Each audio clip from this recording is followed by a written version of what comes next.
Are you trying to build the best team in Madden? Well, head on over to instantmuttcoins.com to avoid the packs, save some racks. Link is in the description below. Use code CC now for 20% off. Hey, what is going on, Madden family? I wanted to make another video today going over abilities that's sort of a little bit updated. I know we've done this a couple times, and this one is going to be a little bit quicker. I'm not going to go in depth about all the abilities, just a couple that have seemed to have come to the forefront. You may want to check these out based on your console or version or generation that you are playing on. So we are going to talk about that. We're going to get into it. Let's roll. Okay, so when we're going to talk offense today, there are obviously some abilities that we've been using. One ability that I have enjoyed using, and I think works on both current and old gen or next gen, whatever we want to call it, is post up. Ideally, putting it on your guards or your center or something like that. It helps with double teams. It helps those hold up a lot longer. It is 1 AP. It is definitely something that is has felt really good, right? Now I know another thing that is kind of coming a bit to the forefront here, and this is more on Xbox One or PS4, really, right? That version, the old gen version, is still matchup nightmare and a route technician, right? Now, those have been being used. There's a very heavy man meta that goes on in those games. But a lot of times people just use them on their receivers. And sometimes I've seen here, I keep my ear to the ground. I have other friends that are playing on there, and I take their advice and what they do. And I see what other people are really doing and what was really effective. So people are using those on the receivers, but they're also using them on tight ends a bit too. So that's something you may want to check out. Just saying, you may want to go do that.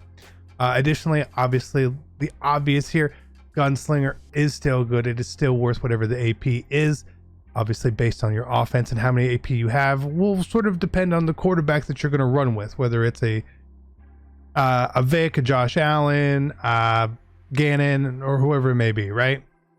So just those ideas there. Additionally, Hot Route Master, to me, as someone who likes to pass more often than not, it really is, it changes the way I play for the better. Okay. Now, as we get into that, the obvious bonus with Hot Route Masters means you don't have to put apprentices on people. It also means you can use any running back you want. When we didn't have Hot Route Master, a lot of people were sort of stuck to using receiving backs, the Reggie Bushes or Alvin Kamara's, right? Because they would get backfield master for 1 AP. And if you have a Hot Route Master quarterback, you can pretty much use whichever one you want. Now, you're not going to get the better catching that comes with backfield master, but it does allow you to use, say, a Barry Sanders or Aaron Foster, Derrick Henry. Some of those guys, they can get those extra routes, the flat routes, the angle routes. Just kind of important. Additionally, with the AP changes as well, elusive backs do get jukebox for 1. Jukebox is pretty good.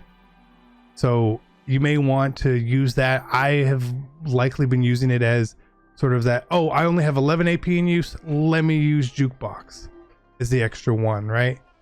I've only been using it that way, but I do know it is effective and it does work. Make sure you're not holding turbo when you do it. It's okay, right? Additionally, when we talk about the receiving abilities, last year we had like post flag elite. Now you have deep in, deep out, medium out, short in, short out, right? Those are good.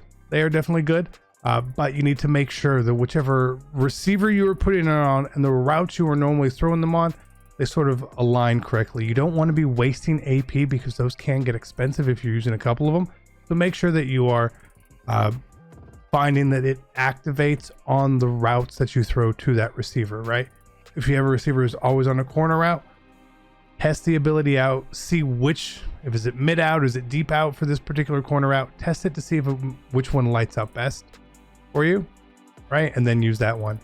Just make sure that you do it that way. So well, I think those are good. They're very specific and they're very much catered towards how you play, not just the generic, oh, this is great, use this. But what if you don't really throw a lot of routes out there and you're using 2 or 3 AP on something? It can be kind of a waste, right? So that is my take on offense. Nothing super crazy, but again, I've been using a lot of post up. I think it's important. I noticed the difference. I don't really edge protector. I'm still sort of torn on. As we go to defense, obviously one step ahead is still very popular on old gen, not so much on new gen or next gen. It does have some viability. If you have a much better team than someone else and you have it, you'll probably do a lot better. But if teams are even or close to even, I don't find that it is this blanketing defense on next gen, right?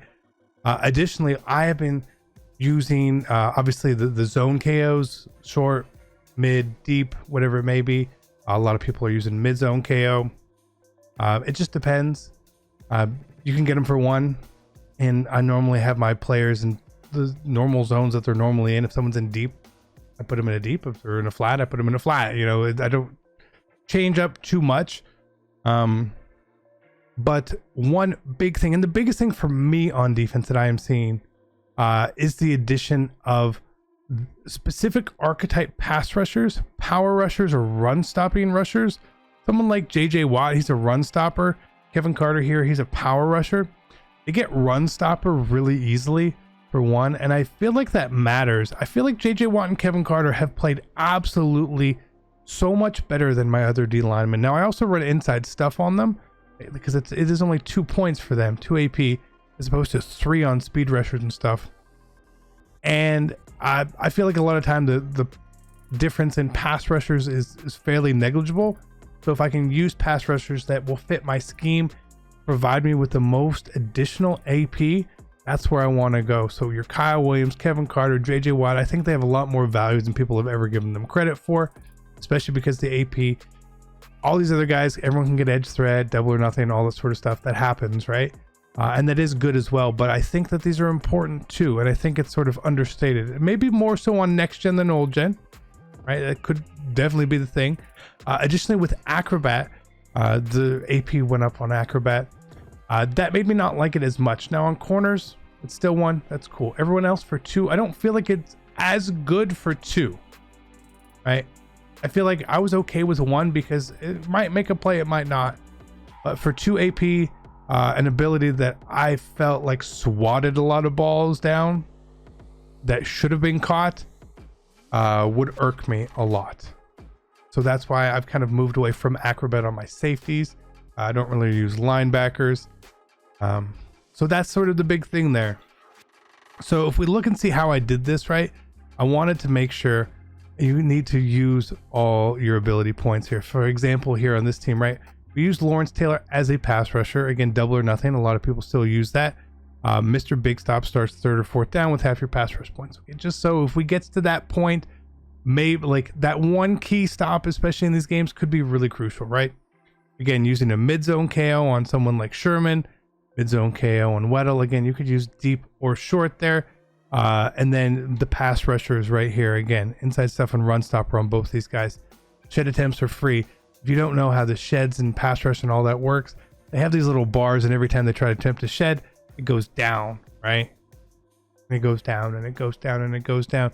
And what I think that run stopper helps with isn't necessarily be a better pass rusher or be a better run stopper, I guess, to use the word. But I think what it does is it makes sure that your bars for sheds stay as high as possible, which gives you the best chance potentially on the next play and future plays, right? So that's why that is there. Try to make this as quick as possible without ranting and going into too much, because I don't want to waste a lot of people's time. But that is it. That's what I have to say. Be great. I'm out. Peace.